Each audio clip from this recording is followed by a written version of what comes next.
What is a lawn sprinkler system, or how does a lawn sprinkler system work for the irrigation system for your lawn, trees, bushes, etc.?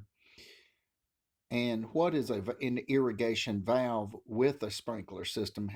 You may have heard the terminology irrigation valve or control valve or etc. So this particular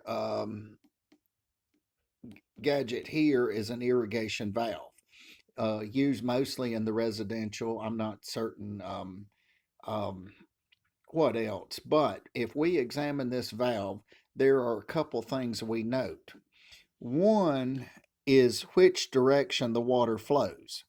So it has an arrow. So the incoming water would come in this direction, the outgoing water would exit here.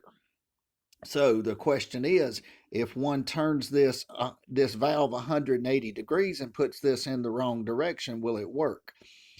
Not certain, but my opinion is the answer may be no. So be certain to, when installing this, to put this in one direction. Another thing to examine on this valve here is the opening here, and let's see if we can get her to cooperate here. Wants to be a little bit stubborn, but okay, the opening here is basically a 1-inch opening. So this particular valve is gluable. So one may ask the question, could one use a threaded? And the answer is yes, they do make a threaded, and I think it has a threaded female in here, so one can thread it in here or thread a fitting. So then the question is, what size is this? Generally speaking, this is a 1-inch. So for lawn sprinkler systems for the residential use, most of your pipe will be 1-inch. My opinion is I have cautioned people in years past and told them, say for instance, when they were going instead of boring underneath the driveway and going around the house, it depends, each neighborhood has different water pressures. So basically, and I have actually eh, coached people and indicated it may not be a good idea to go down to 3/4, because if you do not have enough pressure, then if you travel enough distance and have enough friction loss, then your heads may not pop up. They may or may not. So it's all relative to the amount of pressure from neighborhood to neighborhood, and different neighborhoods have different water pressures. So anyway, this valve here, one can think, we can use an analogy here. Just kind of keep in mind, and this is just a fictional analogy to help maybe to comprehend what goes on. The water here, think of this as like a dam. So when we have a dam, the water would stop here unless it was allowed to go through. So the water enters here with the arrow, exits here. But while this is closed, the water stops here. So the water will not go. Now, on top, one may find what they call a solenoid with two wires coming off. You have a hot and a common. You could interchange these, in my opinion. I think you'll be fine if you interchange them. So there's not much way to get them wrong. Unless it's just wired improperly. But so you need a common, you need a hot. So and they work off of.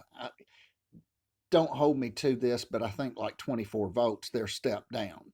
Now, technically speaking, so anyway, what happens is the clock energizes when the time is preset. It energizes the solenoid. Say if you had a 3-zone system, you would have 1, 2, 3 of these. If you had a 4-zone system, you would have 1, 2, 3, 4 of these. If you had a 5-zone system, you would have 1, 2, 3, 4, 5. So, question is, why would you have this? The reason is you're driving water pressure, and the water pressure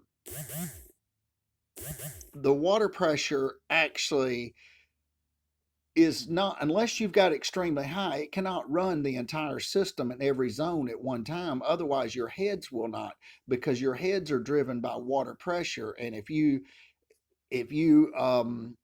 do not put it. Now, I have come across a situation where the man said, "Oh, I love my neighbors.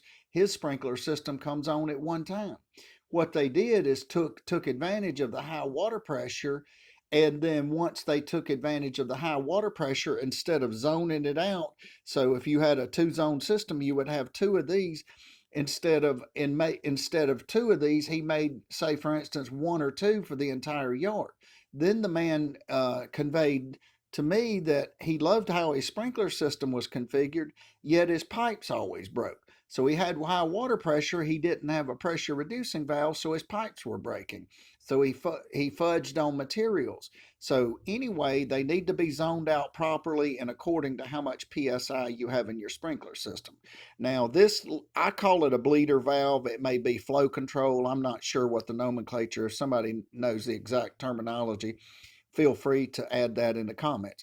The reason I like this, if I'm not able to get in the house and I'm not able to check the box in the house, I can actually turn the sprinkler system on. If I make a repair or if I'm looking for a leak, I can actually go over here and open this up and allow the water to go through manually without doing this electronically via the solenoid. So basically, now one caveat, and again, one caveat, when loosening this up, sometimes people will do it and they loosen it too far. And when they loosen it, the water pressure starts to spew out of here, which that's okay. But if you back this out too far, this will come out, and if you're not able to find this little thingummy here, then you've either got to find another one to fit it or either put another valve in. So, but anyway, this is what an irrigation valve is, a 1-inch gluable. This would be glued on this side and this side. And my opinion is, when doing these sprinkler systems, leave yourself enough room on this side. If you have a defective valve, sometimes people put these in a manifold way, and they put one valve beside the next valve with a T, another T. So you may have one valve that goes bad, but although one valve's gone bad, and say you had a 4-zone system, you got 3 zones, the way it's installed, if somebody hasn't installed it properly and configured it, you may have to change all 4 valves when 3 valves are good, because they're just so congested in the area. So again, this is an lawn irrigation valve for a lawn sprinkler system. Thank you for watching and have a great day.